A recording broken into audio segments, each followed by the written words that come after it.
Hi friends! Today me and Sophia decided to go on a nice walk since it's so beautiful and sunny.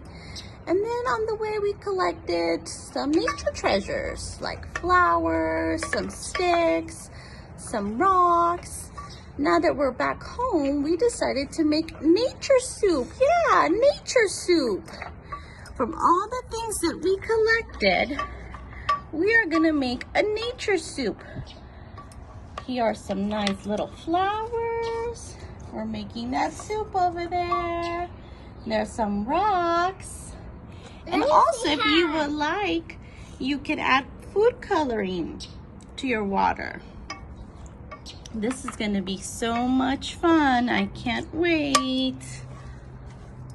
So, if you are home and would like to go on a nature walk and collect some nature treasures, you can. And enjoy your nature soup.